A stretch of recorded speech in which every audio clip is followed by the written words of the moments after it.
আমরা ভগবানকে কোথায় পাব, কিভাবে পাব? ভগবানকে পেতে হলে শুধুমাত্র শাস্ত্রপাঠ বা দেবদেবীর পুজো করলেই চলবে না। সেই দেবদেবীর স্বরূপ হয়ে উঠতে হবে।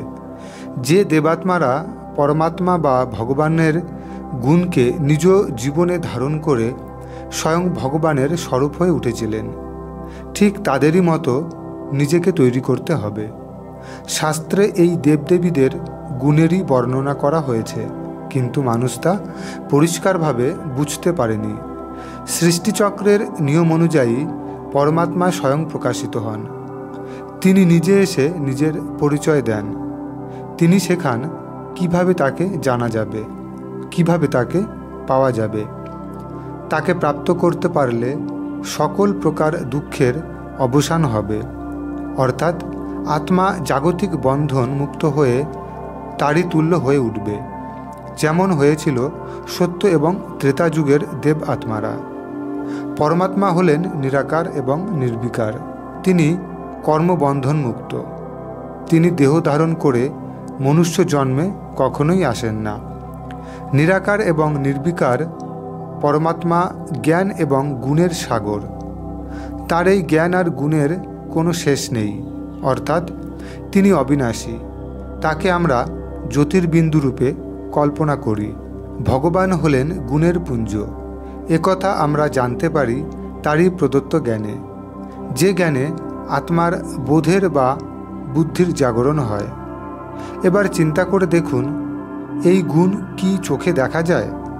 যেমন সুখ, শান্তি, দয়া, প্রেম, স্নেহ, পবিত্রতা, উদারতা, ধৈর্য, সাহসিকতা, নির্ভীকতা, এগুলো এক একটি গুণবাচক শব্দ, যা দেখা যায় না।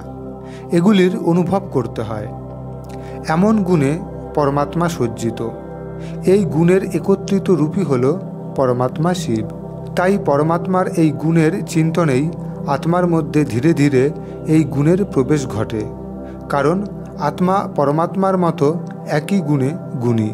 পরমাত্মার মতো আত্মাও নিরাকার।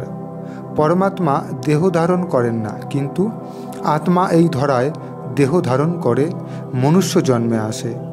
বহুবার দেহ ধারণ করার ফলে আত্মার সগুণ বিস্মৃত হয়ে দেহবোধ জাগ্রত হয়, আর এই দেহবোধের কারণেই আসে নানান বিকার। আত্মা নিজের গুণকে হারিয়ে ফেলে।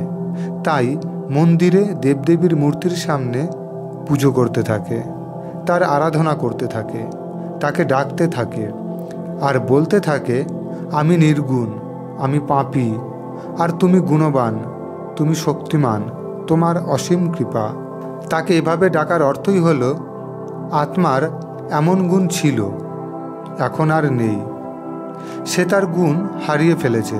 পরমাত্মা বা ভগবানকে দেখা যায় না, তাকে অনুভব করতে হয়।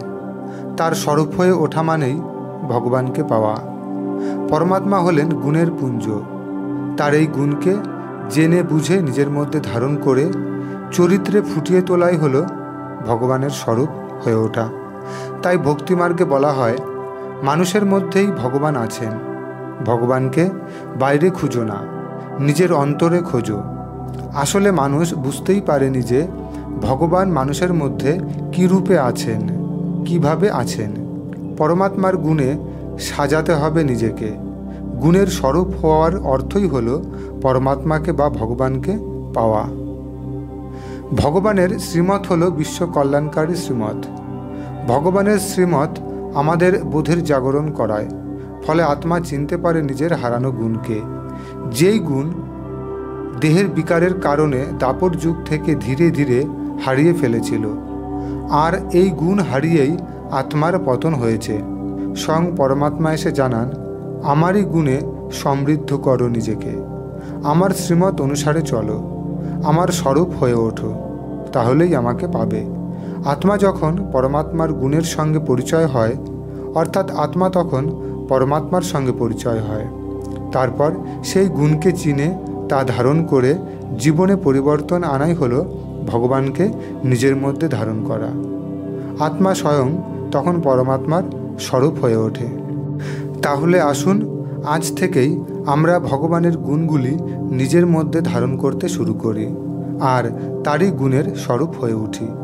ভগবানের স্বরূপ হয়ে নিজের অন্তরে ভগবানকে স্থাপন করি, যাতে ভগবানকে বাইরে খুঁজতে না হয়।